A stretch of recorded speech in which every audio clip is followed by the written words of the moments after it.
인터넷에 지혜라는 단어로 검색을 하면 몇 가지의 스토리들이 검색이 되는데 그 중에 이런 글이 있었습니다.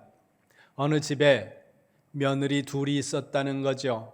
첫째 며느리는 대단히 효부 며느리였는데 둘째 며느리는 첫째와 반대로 극심하게 불효를 하는 그런 며느리였다는 거예요.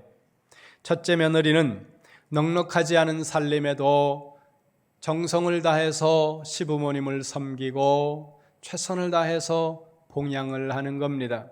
없는 살림에 고깃국이라도 끓이면 고기를 부모님 국그릇에 가득 담아드리고 자기는 그냥 국물만 마시고, 어떤 분들은 또 요 대목에서 국물이 진짠데 이러시는 분도 계실 수 있어요.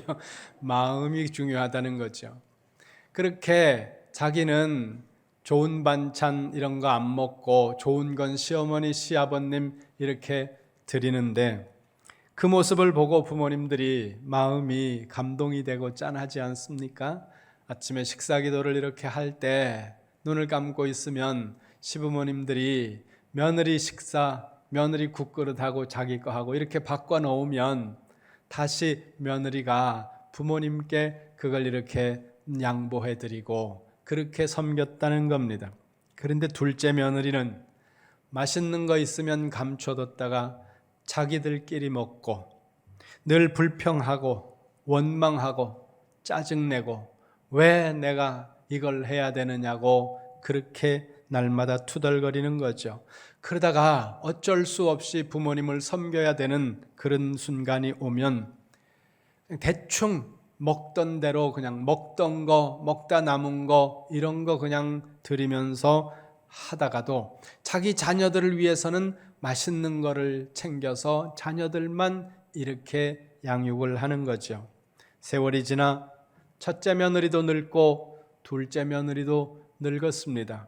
그런데 보니까 첫째 며느리의 자녀들은 어머니가 할머니 할아버지에게 하는 걸 보면서 자랐으니까 자기 부모에게 똑같이 하는 거예요. 그렇게 자기 부모님을 정성을 다해서 섬기는 효자가 돼서 그렇게 자녀들 효도를 받았는데 둘째 며느리는 애들이 또 본 게 있지 않습니까?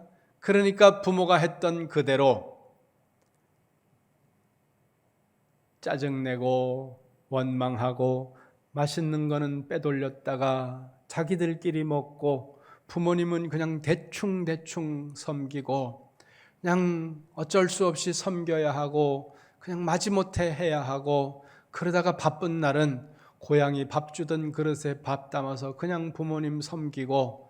그러니까 여러분 나이 들어서 고향이 밥그릇에 밥 안 먹으려면 지금 부모님 잘 섬기시기 바랍니다. 네. 자기 자식이 자기에게 하는 모습을 바라보면서 지나간 시간을 후회했지만 시간이 너무 늦어버렸더라는 거예요. 그러면서 이 글 끝에 이렇게 해석을 덧붙였습니다. 사람은 자기가 행한 대로 받는다. 이것을 아는 것이 지혜다. 여러분, 이거 모르는 사람 없습니다. 모두가 다 아는 일이라는 거죠. 그런데 오늘 우리가 읽은 성경 말씀 누가복음 12장 20절에서는 조금 다른 관점에서 지혜로운 사람과 어리석은 사람에 관해서 말씀을 합니다. 누가복음 12장 20절을 함께 읽어보도록 하겠습니다. 누가복음 12장 20절 같이 봅니다. 시작. 하나님은 이르시되 어리석은 자여 오늘 밤에 내 영혼을 도로 찾으리니 그러면 내 준비한 것이 누구의 것이 되겠느냐 하셨으니 아멘. 거기 20절 보세요. 이렇게 말씀합니다. 어리석은 자여.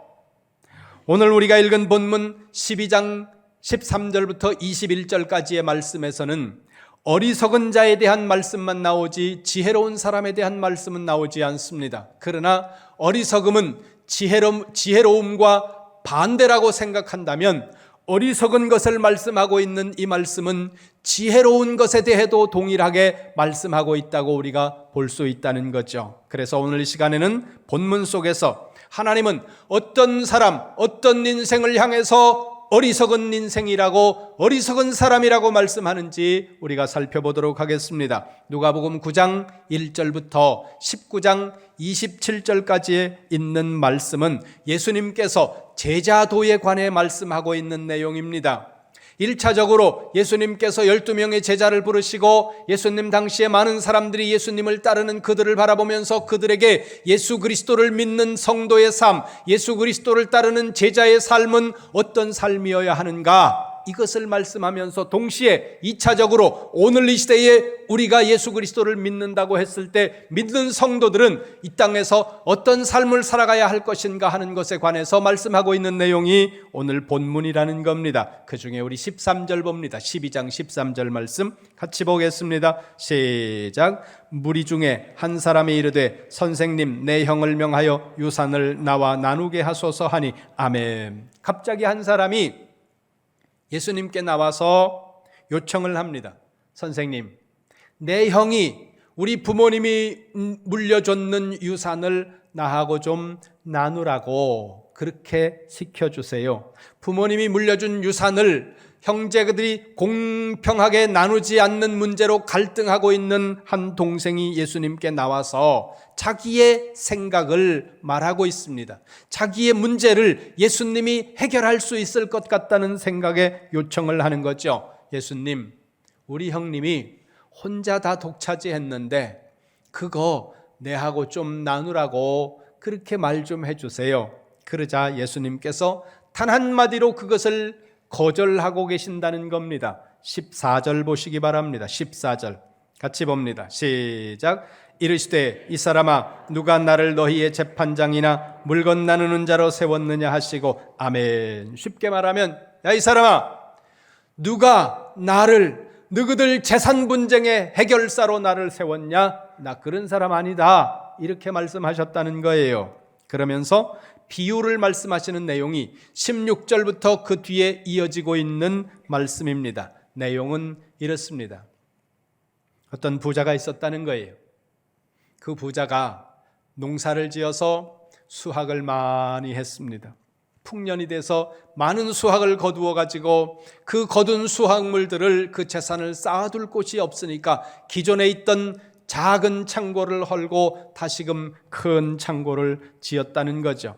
그래 수확한 모든 것들을 가득 창고에 쌓아두고 이 부자가 이제 생각을 한 거예요. 내가 재산이 많으니까, 내가 이제 충분히 저축해놨으니까 내가 이제부터는 놀고 먹으면서 여행 다니면서 하고 싶은 것 다 하면서 내가 그렇게 살 수 있다. 이제부터는 그렇게 살아야지. 그렇게 생각했는데 그날 밤에 그 사람이 죽었다는 거예요. 그러면서 예수님께서 이 비유를 마치면서 20절에 이렇게 말씀합니다. 이 부자는 어리석은 사람이다. 그럼 왜 이 부자가 어리석은 사람이라고 예수님은 말씀하고 있을까요? 이 부자가 단순히 부자였기 때문에 어리석은 사람이라고 말씀하고 있을까요? 아니라는 거예요. 성경은 부자라는 이유만으로 책망하거나 부자가 어리석다고 말씀하고 있는 경우는 없다는 거예요. 반대로 가난한 사람이 지혜로운 사람이라고 말씀하고 있지도 않다는 거예요. 물론 심령이 가난한 자는 복이 있다 이렇게 말씀하고는 있지만 그 의미는 경제적으로 부자를 지탄하거나 책망하기 위해서 말씀하고 있는 것은 아니라는 겁니다.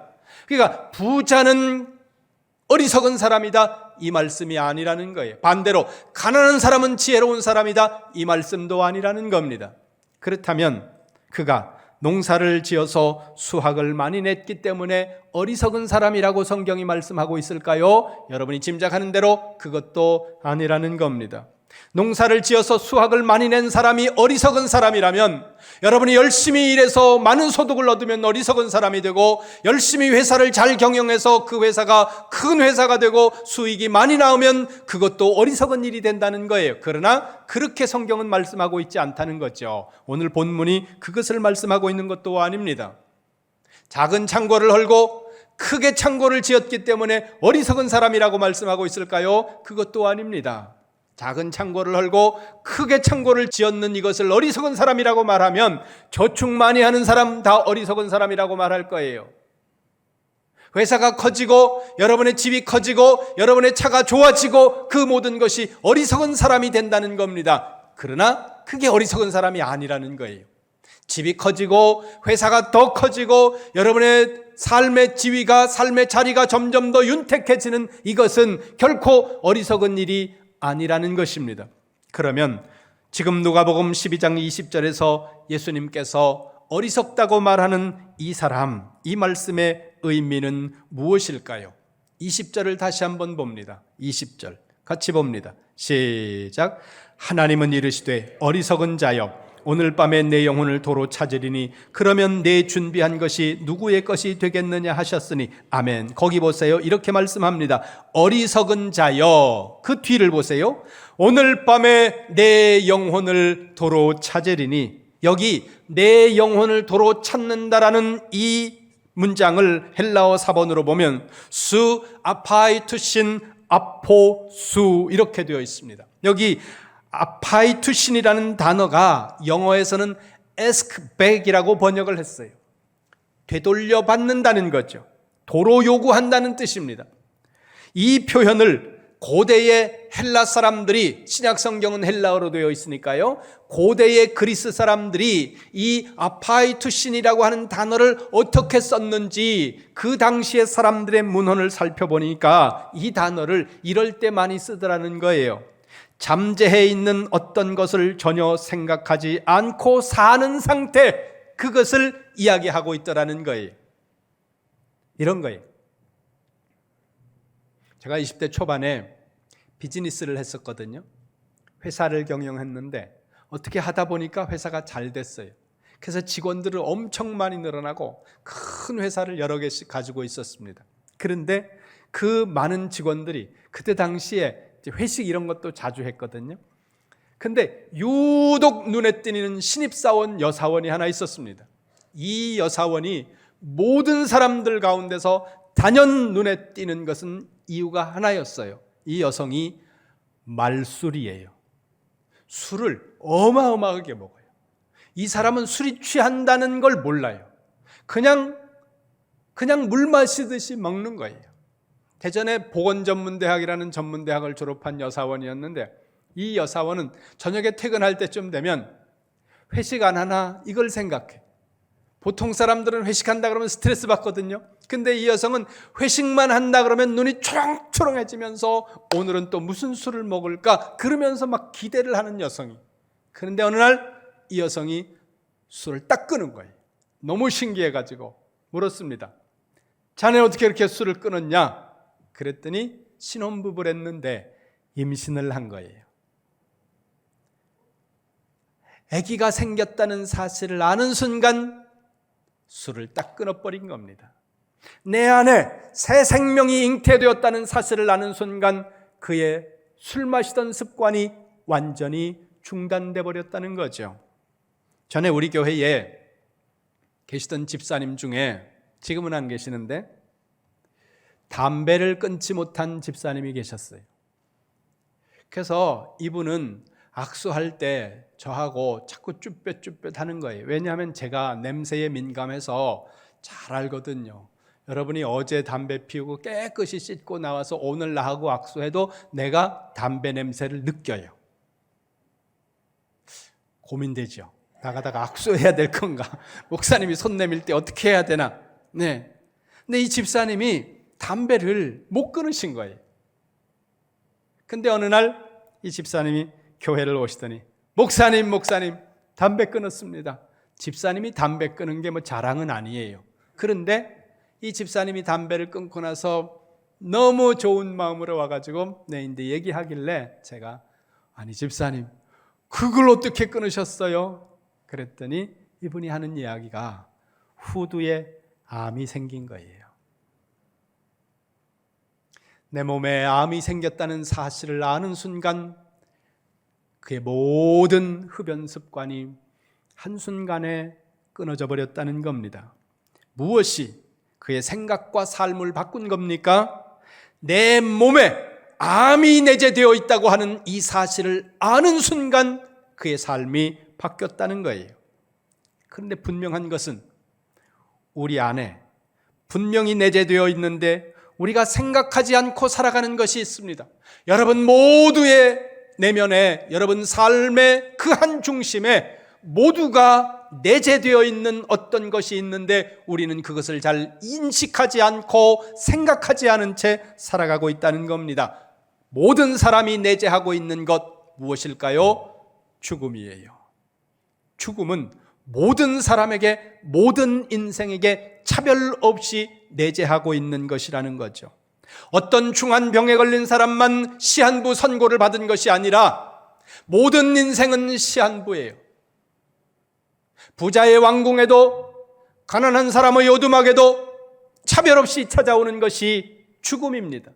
저도 여러분도 죽음을 안고 살아가는 존재라는 거죠. 창세기 3장으로 가보겠습니다. 맨 첫 번째 책 창세기 3장 19절입니다. 창세기 3장 19절 함께 읽겠습니다. 시작.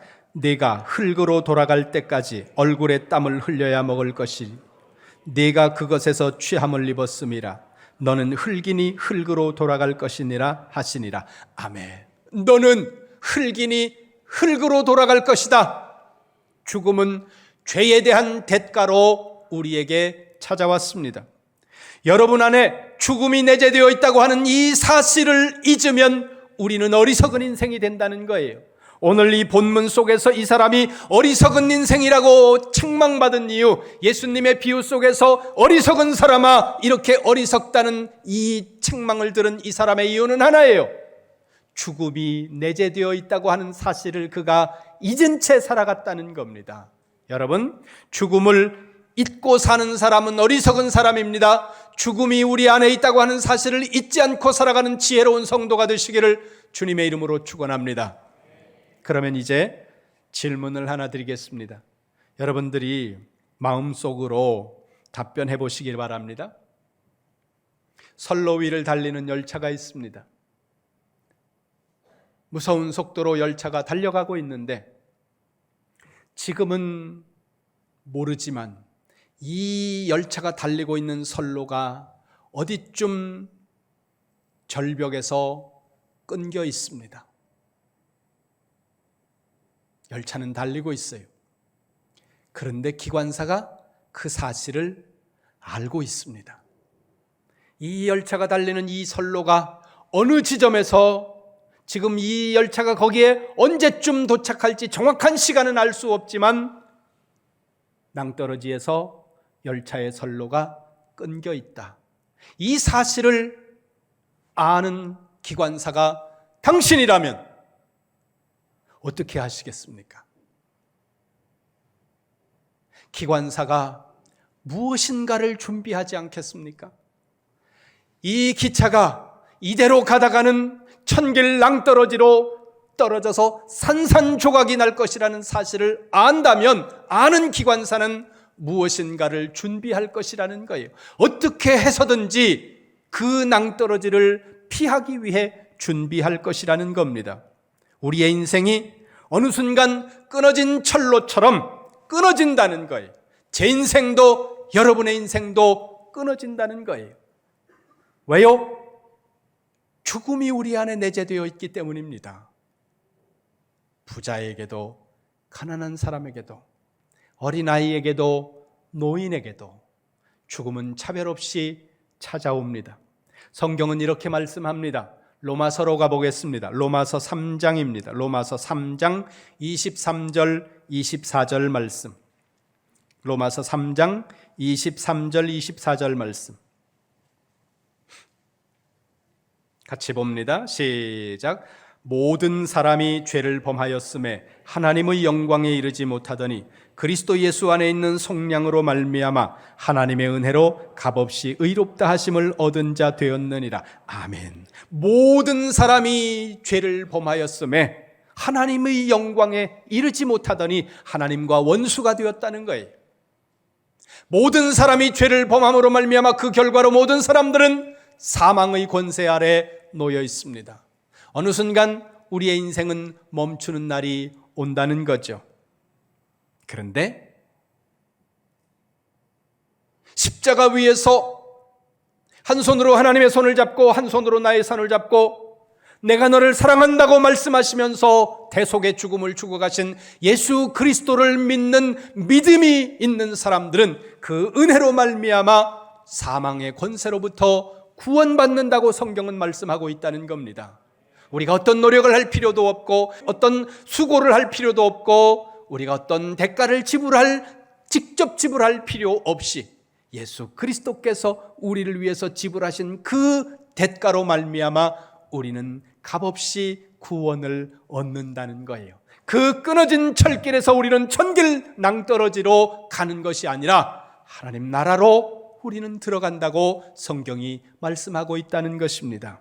같은 말씀을 로마서 6장 23절은 이렇게 말씀합니다. 찾아봅니다. 로마서 6장 23절 말씀 함께 봅니다. 시작. 죄의 삭은 사망이요 하나님의 은사는 그리스도 예수 우리 주 안에 있는 영생이니라. 아멘. 죄의 값은 죽음이지만 영원한 멸망이지만 하나님의 은혜는, 하나님의 선물은 그리스도 예수 안에서 믿는 사람들에게, 우리에게, 믿는 사람들인 우리에게 주시는 구원이라는 겁니다. 영생이라는 거예요. 여러분 이제 준비하시기 바랍니다. 끊어진 철로를 달리고 있는 열차와 같이 우리의 인생이 어느 순간 마지막 지점에 도달할 것입니다. 거기에 도달하기 전에 우리는 예수 그리스도를 믿는 믿음을 준비해야 된다는 거예요. 이 예수 그리스도를 믿는 믿음을 준비했을 때에만 우리는 그 마지막 끊어진 철로의 종점에서 영원한 멸망의 나락으로 떨어지지 않을 수 있다는 것을 기억하면서 여러분, 내 안에 죽음이 내재되어 있다고 하는 사실을 인식하고 살아가는 지혜로운 성도가 되시기를 주님의 이름으로 축원합니다. 내가 언젠가 마지막에 도착한다는 사실을 잊은 채 살아가는 어리석은 인생이 아니라 마지막이 되기 전에 믿음을 준비해서 그 믿음으로 하나님 나라에 가는, 하나님 나라의 백성이 되는 지혜로운 믿음의 성도들이 다 되시기를 주님의 이름으로 축원합니다.